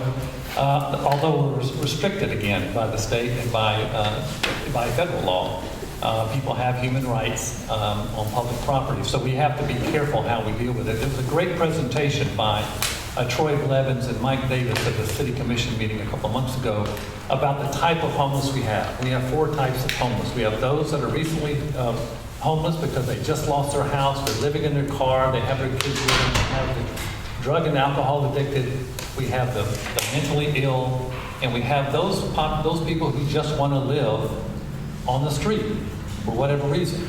And so you have to treat all 4 of those different types of homelessness different. And there's a big difference between homelessness and vagrancy. And so the ordinances that we have in line are primarily for vagrancy. When someone is too close to a business, too close to an ATM, too close to a transportation center. And we can do some things to increase those ordinances to make them a little stricter. We also need to work on the kind of personnel we use to approach the homeless. We need to work on probably getting some social workers instead of trained policemen. There's a difference when someone walks up with a gun to a homeless person than someone who walks up without a gun. And that's meaning a little bit of exaggeration, but with that uniform and gun, there's already something they've had to deal with in other cities and they've had to deal with in their past that we can eliminate if we have a couple of social workers who work with the county and the state. This is not just a St. Augustine problem, and of course it will never go away, but we need to make sure we have ordinances that we can enforce. We have personnel who are able to deal with those 4 different kinds of homeless persons, and that we treat them with dignity and respect, but also make sure that the city's safe. I know that we need to move some people now because it's a problem. Melinda, 2 minutes. I think there's a difference between the vagrancy issue and the homelessness issue. One is people that really want to get back on their feet and are just hit a bad time. To me, the vagrant is the person who chooses this as a lifestyle. I, as a candidate, have actually gone downtown and went to all the businesses door to door, and I understand I'm the only one that asked, and that the vagrancy issue is really becoming a problem. Plus, I'm finding out it's spreading into the neighborhoods. I'm hearing it from neighbors as well. So, and it's, of course, some of it's drugs, some of it's alcohol, and some of it's mental illness. But along with it is coming urination and defecation and aggressive behavior. So this is becoming a public health and public safety issue. It's just not a matter of, oh, I don't like the way you look. And it's got to be solved. It is getting worse. There's panhandling ordinances on St. George Street. I'm not sure. There are some limits to that. There are certain areas along the church wall that's right outside that zone. That's why you see so many there. But you're actually having people sleep on the streets, camp on the streets, and like I said, the urination and defecation, that's getting into public health. And it's got to stop. It's not fair to the businesses downtown, but like I said, I'm hearing it's spreading into the downtown neighborhoods as well. It's having a negative impact down in Eddie Vickers Park, as far as children and families not going down to be able to use it. So we've got to get a handle on it. And I'm not saying it's an easy issue, but just because it's not an easy issue doesn't mean we start to solve it. All right. Jim, 30 seconds. I do believe Melinda is way off track there. There are many vagrants who are not just choosing to live that way, mentally ill and addicted. And I think that there's a way to deal with those individuals. We had the same situation at our park right here in Fullerwood, where we had somebody living there, and code enforcement was able to come out, and the police were able to come out, and actually help us with that situation. So there is a way to solve this. For the short term, we're not going to resolve homelessness, of course, or vagrancy for the long term, but we just need to beef up some ordinances and we need to enforce them. Melinda, 30 seconds. Well, I found it interesting that in your neighborhood, you found the police very useful to get rid of the problem. But downtown, you don't want to use the police, you just want to use social workers. So it seems to me that we've got to use wherever we need it. Everybody's neighborhood needs to have it cleaned up. And I think we need to talk to the chief of police. We need to find out from the city attorney. But we need to get to the bottom of what can be done to legally fix this. All right. Now to seat 4, and we're going to start with Bruce Maguire. I think the issue of vagrant versus homeless and 4 different types have been well discussed. I was the chairman of the Salvation Army of St. Johns County for 7 years, and we worked with the Homeless Coalition during that time frame. And it is a major, major problem that existed since ever. And so how do we handle it? Well, each type has to be handled differently. But the biggest issue is going back to the city. Is the city doing everything it can do? And the answer, I believe, is no. I agree with Jim on that. We had down on one of our businesses down on St. George Street, we had a homeless vagrant who camped out for several months directly adjacent to the front entrance to our store. He lived there 24/7 for several months, defecated, urinated, and in just a matter of a short time, the smell was so horrible that the tourists were walking on the other side of the St. George Street to get away from him. We called the police in, and their answer was very simple. We can't do anything at all. He said, the only thing I can suggest is if he gets up and walks away, move his stuff out of the way. Now, to me, that's an attitude that the city shouldn't take. The city needs to be far more aggressive in handling the situation instead of being passive and sitting back and saying, we can't handle it because the courts throw it back at us. We don't provide a livable city with that type of an attitude. This is in his particular case, it was a safety issue for the people walking up and down the street. It was a health issue for himself and the other people up and down the street. That's the type of issues that we need to address. It's not just a homeless. It is a major issue that affects the entire city and the people involved. Cynthia, 2 minutes. Oops. Call the tape. Homelessness. Having worked for the city, I was one of the people that people would call about homelessness, the businesses that were located down on St. George Street. They didn't want the bench in front of their store because nobody was patronizing their store. So what we would do, they're not easy benches, they're concrete benches, we would move them to another location. But we didn't want to move them from one business to another business, so a lot of times we would take those benches back to the yard. Calling the police cannot just automatically arrest someone because they are homeless. We took a lot of the homeless don't have a lot of rights, and we took a lot of their rights away when we stopped them from using their talents and selling their products. Going all the way back to Carrie Johnson, that had a beautiful voice, and she used to sell cassettes down there on St. George Street. And then there's artists that paint things. We took a lot of that because nobody wanted them down there, and they were selling things to survive. So homelessness is not going to just go away because we don't want to see them down there on St. George Street. What we need to do is we need to come up with a creative plan. And I've been following Jacksonville, and they have had their city buy property and build many houses on there that range about $2,000. We need to do something similar to that. They're one-bedroom houses. Give these people back their dignity. Let them work for the city. They could work on the trash truck.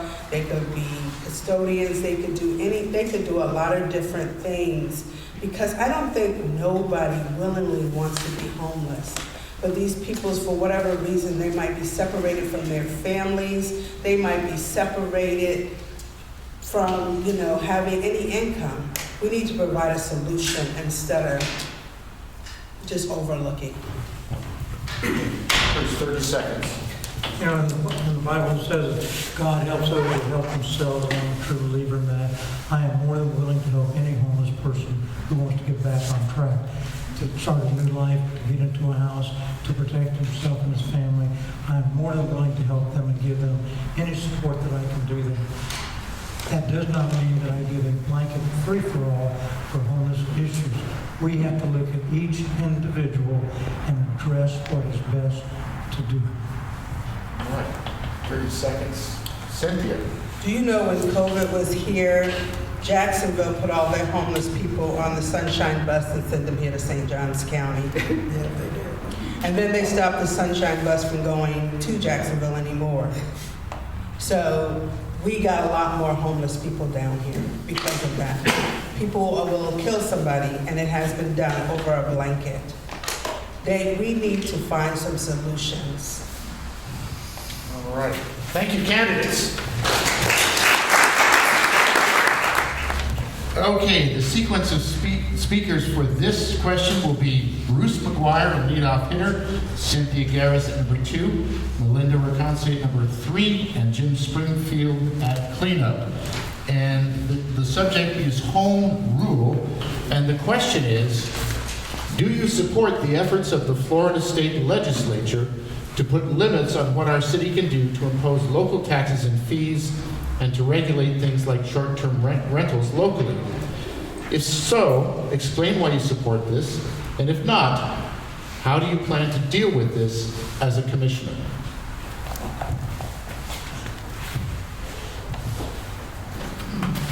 And Bruce, you've got 2 minutes. Okay, thank you very much. You know, when people in Tallahassee do things, they truly believe they're doing the best for the people, but it doesn't usually work out that way. I don't believe anybody in Tallahassee who does not live in St. Augustine can effectively pass a rule that says here's how we need to do things, how we need to live, how we need to do whatever. We need to be able to establish our own guidelines and our own restrictions. The reality is at the state level, though, they don't want the extreme to happen within some communities where they outlaw so much that the flow of whatever the problem is moves to other communities. So they just try to make it unanimous throughout the state. It's a common issue. Our community is entirely different. We're small. We're not like Jacksonville or Atlanta or any other big community. When we have problems, the effect on our livability, on our lifestyle, on our safety and our health, and our environment is magnified tremendously. We have to take more precautions. We have to be more detailed, more specific on how we regulate to protect ourselves and our lifestyle.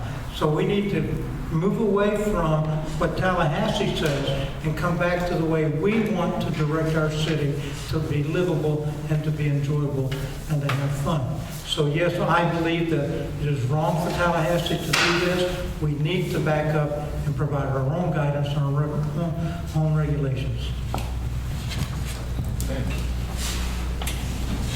May just a second. I'm just going to get rid of that. You might as well take it down. Yeah. We know we can. Home rule. Home rule is, we definitely need home rules because we live here. We don't live in Tallahassee. We live here in St. Johns County, St. Augustine. You know, this puts me in the mind of how we got misled years ago with the seats for city commissioners, not city commissioners, county commissioners, where we stopped voting for those people by districts, where the city as a whole started voting, the county as a whole started voting for who was in those seats. Things seemed different back then. Seemed like because the person lived and resided where you lived, that you got that person moving when you had concerns. Now it's a little bit more tricky because if they don't live where you live, then they don't understand what you're going through. I live on the west side of the city. We haven't got any city services, and I can't even tell you when. We are poor lit. We don't have sidewalks. We don't have a lot of things that downtown has. And we are the forgotten city. Masters Drive is one of the most predominantly drove down streets, and there's no sidewalks. I about killed myself trying to do door-to-door over there, trying to get back and forth across that street. We need to do better with our home rules and our regulations, and we can do better. We just gotta put in the work. You gotta have a voice from every area of the city if you wanna be effective. You just can't have the voices of people that all are business owners. You gotta have people that live every day, that you can identify with, that knows your problems, knows your concerns. We need those kind of people. The action and the movers.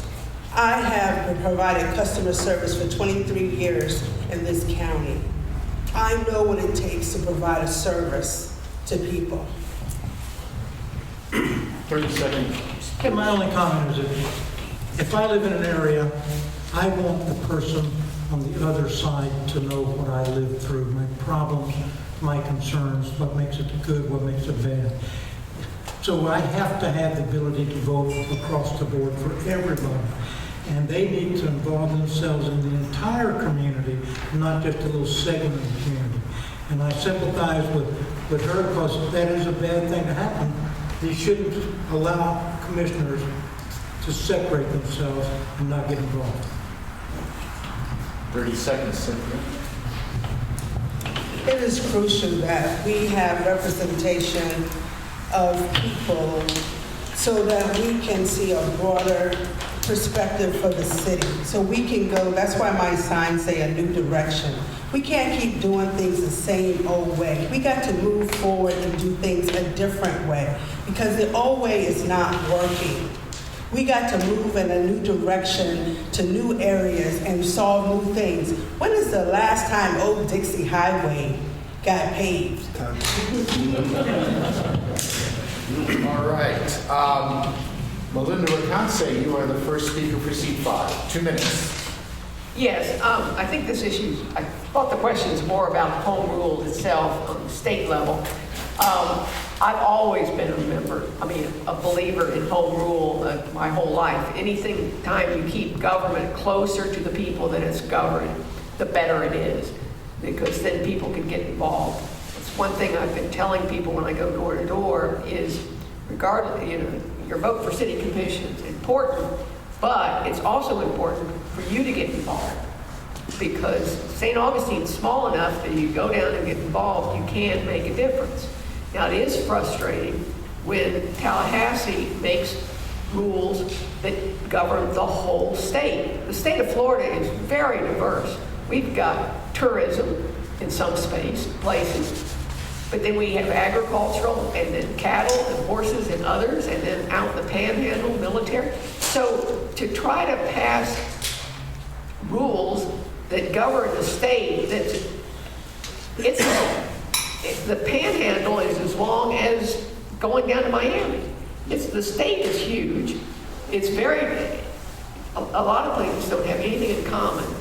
But getting to the short-term rental thing, exactly, every community even has different problems with short-term rental. And especially a town as small as St. Augustine, when you consider the millions of tourists that come in to a tiny town of only 12,000 people, it's really going to put things out of balance. So I know I follow the Home Rule. There's an organization called Home Rule Florida. They keep me up to date on all the bills before the state, the Senate and things, so that you can keep writing in. And I do that. I always write in every time these bills come up and keep fighting for home rule and trying to explain we need to govern. Okay. Jim Springfield. Yeah, thank you. One thing we need to do is build relationships with our local legislators. And I'm talking about personal relationships. So we've had a conflict between our mayor and the local legislator recently that was very public, and it didn't do anything to help our cause. We need to have regular meetings with legislators in Northeast Florida with the city commissioners, public meetings, and we need to build those relationships. And we need to press on our issues personally. We need to write proposed language so that we can present them with something that they can edit, or we can actually talk about factual things that we want to get done. And we need the city attorney to pay attention to those things that are being proposed.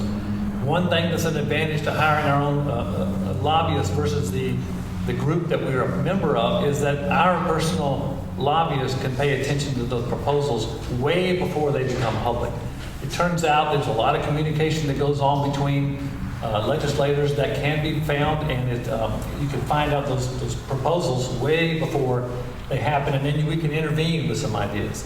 So I think writing our own legislators' agenda, working with the legislators and get a personal opinion. We are, all of us on this panel are for home rule. I mean, why would we be running for city commission if we wanted the state to tell the city what to do anyway?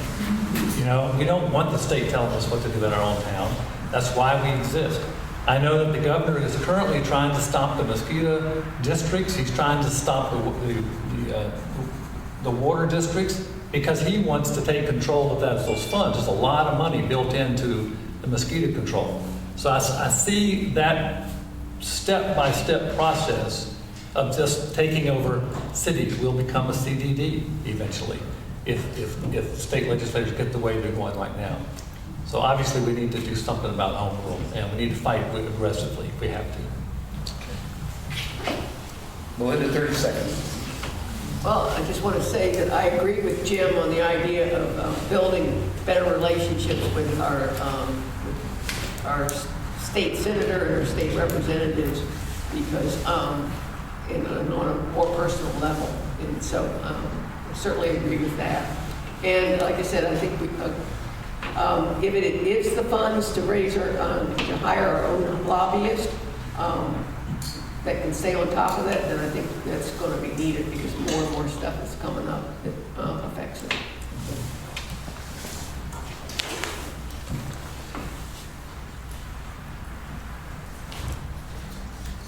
Oh, 30 seconds. I'm going to go back to the other question when Melinda kind of gave you a jab in the side for calling the cops. If I had had a social worker to call, I would have called. All right, thank you, candidates.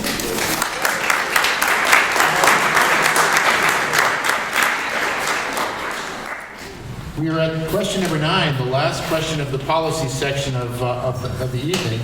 The speakers will be in this order. At leadoff hitter is Melinda Rakoncay, followed by Jim Springfield, followed by Cynthia Garris, and Bruce Maguire as cleanup. And the question is, engagement of and communication with residents. Currently, people in the community who wish to have their opinions heard can speak at city commission meetings or at volunteer board meetings, attend city workshops, fill out surveys, mail or email the city commission, or contact city staff. Do you feel that this is adequate for gauging the diversity of opinion in the community? In terms of communicating with and engaging residents in the decision-making process, what's working well and what might we do better? And Melinda, you have 2 minutes. I think this is probably one of the most important things we need to work on. And I said in the beginning, that's better communication between the city and the resident and the city. One thing I have found out, and if I'm commissioner, I'm certainly going to be involved. My cell phone number will be available to be called, as well as my private email. So you can contact me and set up a meeting with me. One thing I found is you can't accomplish what you need to accomplish in 3 minutes at the podium. You need to be able to meet with commissioners ahead of time or board meetings and show them your problems, show them your data, show them your information, and sit down and talk to them even for an hour, back and forth, so that before you go in, you've made your argument to them. So it's very important that the commissioners be available. As the packets are very thick, they come out on Wednesday. Fortunately, they're uploaded now for the community to see them. And so the other thing I'd like to see done is, I've noticed in going door to door, there's a lot of things that, like the short-term rental or the vacancy issue, that a lot of people have in common, the same question. I'd like to have more an evening workshop and an afternoon workshop where people can come down, have the city manager there, the city attorney there, and the chief of police there, and where people can come up and talk about one issue, let's say short-term rentals, find out why they're not being enforced or this, that, and the other, and then Barry Fox can tell how the system is set up, what he needs, and there can be a dialogue, and then after everyone has explained both sides, then you can get down to solving the problem.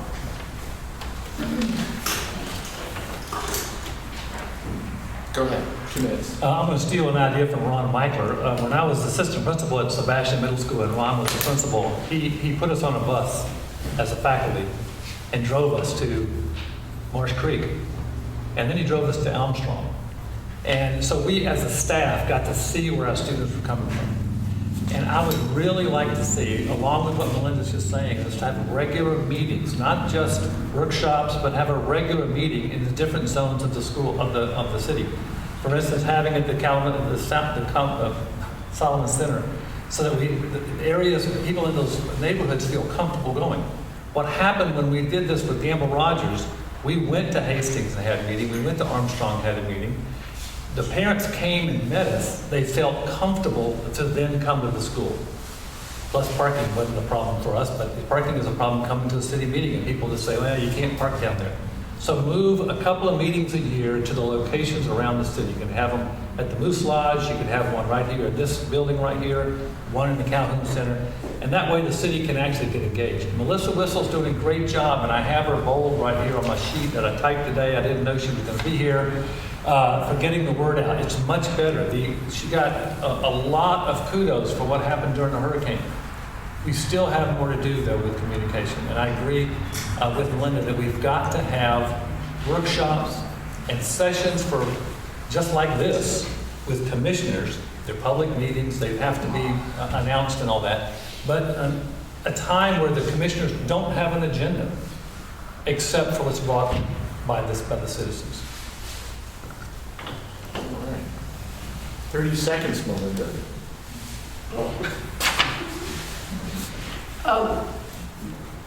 Not much more to add to that other than, like I said, communication, and getting out.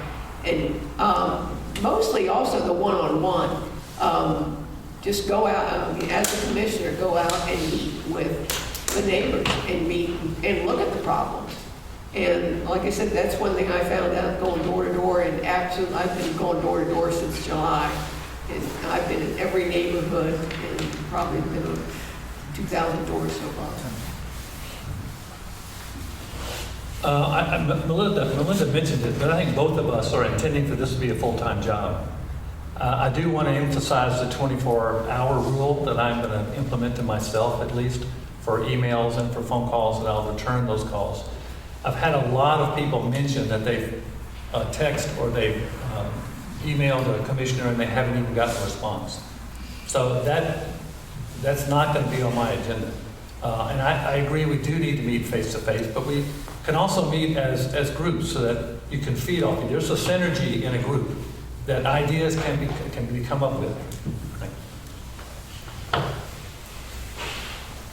Okay, Cynthia, you have 2 minutes.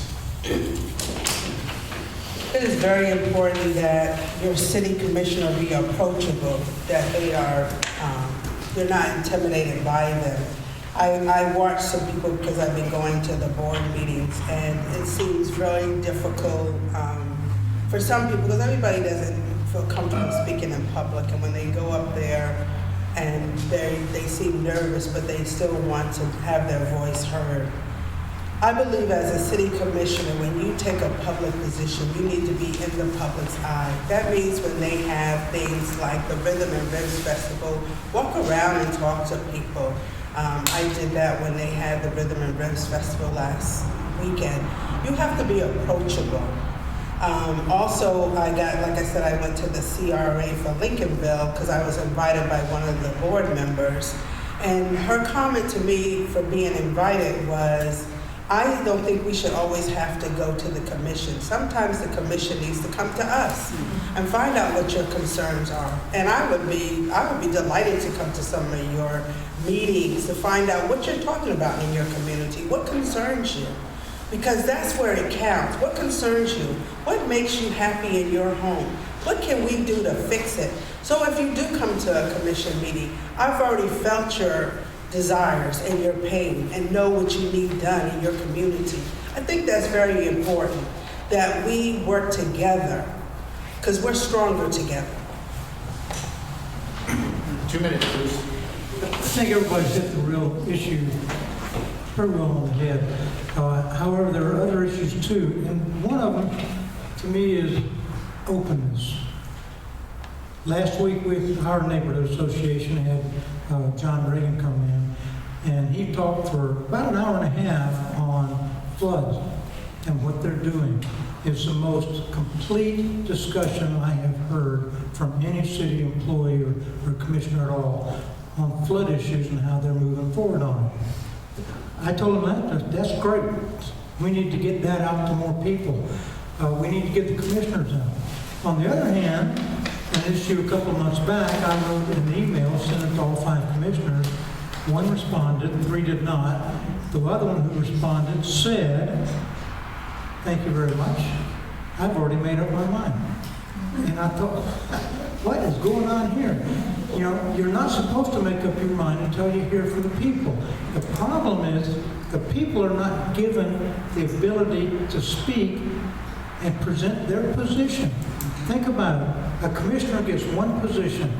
That's the staff position. That's the position that they're presented when they get their packages.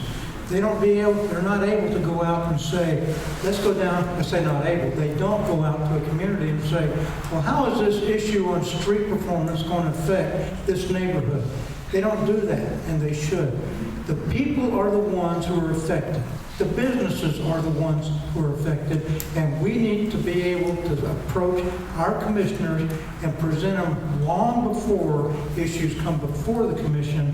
And Melinda said, 3 minutes at a commission meeting, you're wasting your time. They have already made up their mind by that point, and that has to stop. Cynthia, 30 seconds. I don't necessarily agree that they have made up their minds. I think, I know I went to a commission meeting and they were getting ready to spend $35,000 on the welcome wall that was located over there on the island, and I kindly reminded them that we have staff that does that, because I had a staff member go out there and do that every year, and that we had staff to do that, and they took it off of something that they were going to do with a contractor, that they were going to pay to paint a wall and put some flowers out when we have a streets and grounds department that is capable of doing that, and we have a hired painter on staff. Okay, Bruce, 30 seconds. In the beginning, when we mentioned our priorities, I said my number one priority was transparency. I will push hard to make sure that the city staff, city administrator, and the commissioners listen to you, they reach out to you, and they provide you the ability. We need to go back on television. We need to get the newspapers to do something. We need to get the radio station to talk like Al Brennan used to. We need to work together to tell them what to do. All right, thank you, candidates.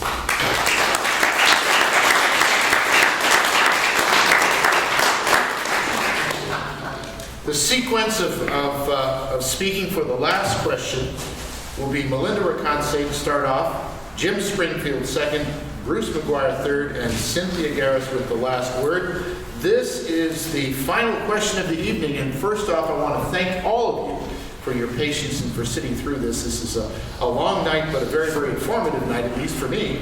And so the final question, which you get 2.5 minutes uninterrupted for, is last words before we go. Tell us why we should vote for you, and tell us anything else that you would like us to consider as we head to the voting booth. All right, so Melinda, you get first shot. Okay. Well, I would first like everyone to, before you vote, go to my website, votemelinda.com. It is absolutely full of the issues, my positions on things, my history of all the things I've done over the last 42 years, fighting for the resident, fighting preservation efforts. I don't think there's anyone that's been in the trenches, you might say, fighting for livability longer than I have. I haven't earned a penny for it. I've done it all out of love for St. Augustine and these truly unique neighborhoods that we all live in. It hasn't helped my career in any way. In fact, it probably ended it. When my husband passed away in 1998, I had no job here, nothing to stay for, but I ended up staying for the neighborhoods. And I don't think the resident could have a better representative on the city commission, being their voice and being their vote, than I am. And I just ask you to check me out. Ooh, I've still got some time. So, I'll take your time. I'm just going in reverse. Anyway, so that's what I'm mostly asking. Those that know me and know how hard I've worked for this city. Those that don't, like I said, check out my website. It's not a fluff political website. It is absolutely full of information. And under news is even editorials on the Browdy Project and different things that are going on to understand things deeper. And I just love this place. I probably will never leave. And because of that, I've been always preserving its past and protecting its future. And St. Augustine needs to be here. It's a small, charming, historic town that most of us moved here for. And it breaks my heart to see people leaving because of the changes. And a lot of people are saying, nothing can be done, it's too late. But those that know Melinda know I have always taken on the impossible. The things that people say, you'll never fix that, you'll never stop that. And I just don't take never as an answer. And I don't say I have a magic wand, but I got guts. All right. Jim Springfield, 2.5 minutes. Thank you. In the very beginning, I didn't say why I'm running. I'm running because I also love St. Augustine, and I've been in public service my whole life. But there's a quote from Benjamin Franklin that I've used, probably overused now to a point. But Ben Franklin, at my age, at the age of 70, he said, "I cast about for something fine to end with.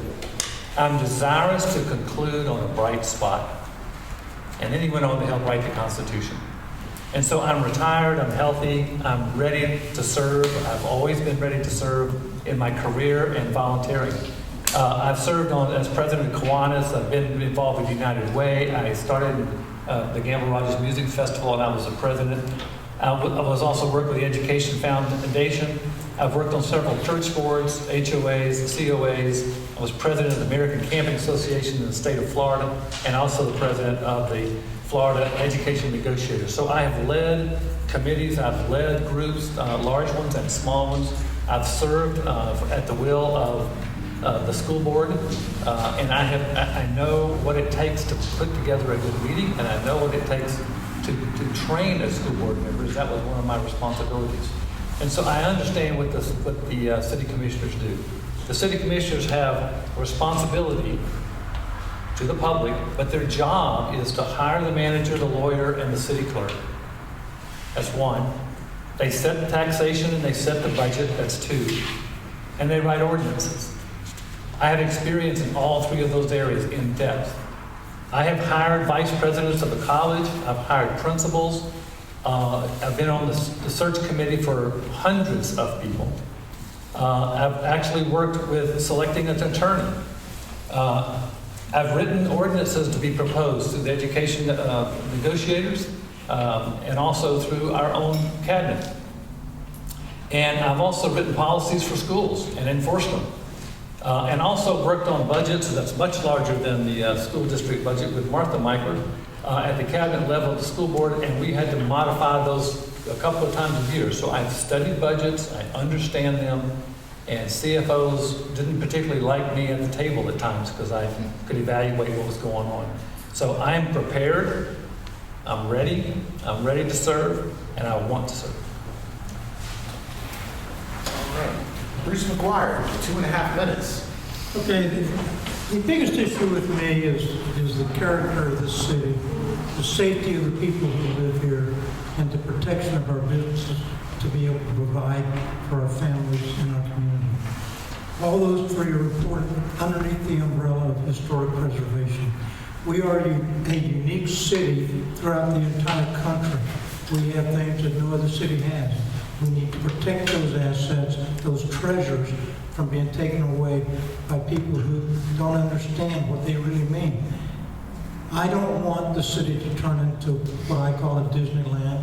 I don't want it to turn into an area where we focus on tourist activity, how to bring more tourists in, how to be more accommodating to tourists. My number one goal is very simple. We need to provide for the people of the city over and above everything else. That means we need to make a livability city. We need to provide safety, environmental issues. Tourists will come. We know that already. We don't need to keep begging and pleading and providing things for tourists to do. They will come and they will enjoy it. That's the treasure we have, and we need to make sure that continues. So, with that respect, the second issue I had is what I talked about before. The city government needs to respond to us. We are the drivers. We're the business owners. We are the residents that live down here. We suffer through bad decisions. And one thing that concerns me is when they were talking one time about closing Cathedral Place, Reuben made the comment, point blank, well, we need to try this to see if it'll work. And that scared everybody that heard it being said. And not to point at Jim, but Jim tonight said, we need to go ahead and do King Street and see if it's a good test. I don't want to live in a city where they do tests, where they do tryouts, where they do things just because they want to make it better for other organizations. It has to be better for the citizens over and above everything else. Okay. And final word, Cynthia Garris, 2.5 minutes. Thank you. If you go to the Supervisor of Elections website and look at your candidates, you can see who backs them, who endorse your candidates. And you'll get a window into who thinks that you're capable of doing these positions. I have former commissioners, former mayor, a lot of different individuals that have supported me in this endeavor. And to those folks, I want to say thank you. I want to say thank you to the people that planted a seed into my campaign, whether it was a prayer, whether it was financially, whatever it was. I want to recognize my campaign manager, Lisa, that's sitting out there in the audience, because she has been my rock during this process. And I also have some other people here that have supported me, and I want to thank you for coming out, spending this long night with us. I have been endorsed by the Board of Realtors after they did a Zoom meeting with me. I serve currently on the auxiliary for Alton Green thing because I believe in our veterans. I also have served as a chairperson on the board of the Betty Griffin. I created a program called Feed a Friend, where you feed the homeless in Rhode Island, where I used to live. I have been on the special events committee for the city when I worked there, so every event downtown, we met with those people to make sure that they didn't mess up Francis Field and that they followed all guidelines. I have been the facilities coordinator for over a decade, so I know what has gotten repaired, and I know what hasn't as far as our city structures and our city parks. I knew Swing Park was going to go down before you, the residents, knew Swing Park was going to go down. And most of all, importantly, there is no diversity on the city commission office at all. There is no diversity. There has never been a black female on the city commission in 457 years. It's about time that we change that. It's about time that we rise up to our seat at the table. It is time. Thank you. How about it?